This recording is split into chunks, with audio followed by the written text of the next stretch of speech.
Sweden Democrats tap into immigration fears as vote looms.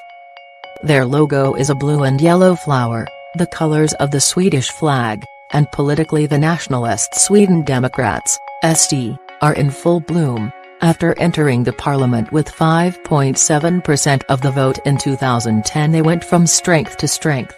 Opinion polls suggest they are heading for second place in the 9 September election. They currently have 42 of the 349 seats in parliament. The SD has capitalized on widespread insecurity in Sweden about immigration. During Europe's 2015 migrant crisis, Sweden took in a record 163,000 asylum seekers, many of them Muslims from war-torn Syria and Iraq.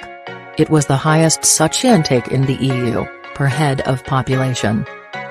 10 years ago migration was a minor issue in Swedish politics, now it is one of the top issues. What does the SD say about migration? The party opposes multiculturalism, the liberal mixing of cultures that Sweden's mainstream parties have espoused for years. Sweden has long been seen as a beacon of tolerance because of that liberal consensus. The SD accuses the traditional centrist parties of wrecking social welfare by encouraging the arrival of foreigners, especially Muslims, who they argue do not share Swedish values. Most of the immigrants haven't had a chance to become part of Swedish society, and of course many of them have been Muslims, and many segregate in suburbs around the big cities and build parallel societies, SD leader Jimmy Åkesson told the BBC. The SD manifesto says we want to stop receiving asylum seekers in Sweden and instead go for real aid for refugees. We want to enable more immigrants to return to their native countries. Shootings have risen in Sweden, something the SD links to the rise in immigration, although official figures show no correlation. Much attention has focused on Malmö's troubled, mainly immigrant Rosengård district. What are the SD's origins? It was founded in 1988, with the goal of defending Swedish values and cutting immigration. It has neo-Nazi roots, the founder members belonged to white supremacist groups. But to win votes in liberal Sweden, the party had to shed those racist connections and become more mainstream. Enter Jimmy Åkesson, who became leader in 2005 and pursued zero tolerance towards racism in the party. Several members were expelled. He led an SD youth branch when he was still at school.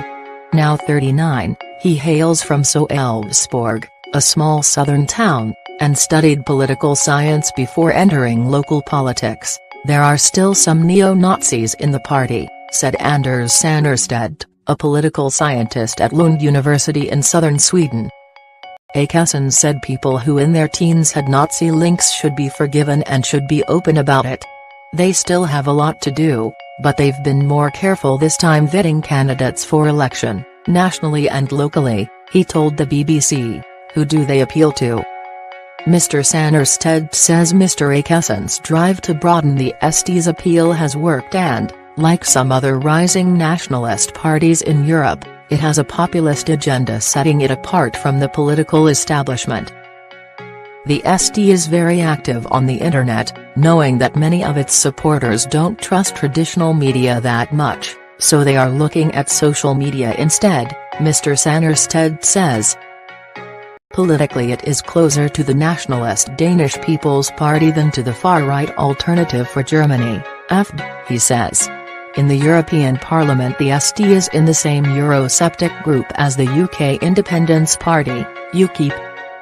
The SD is strong on issues that especially vex poorer sections of society, not just immigration, but also healthcare, law and order and pensions. Across Europe many voters accuse established parties of neglecting those issues. The anti-Euro SD also wants a Swexit referendum, to give Swedes the choice of leaving the EU. But the powerful centrist parties all oppose such a vote. Can Mr. Åkesson get them into government?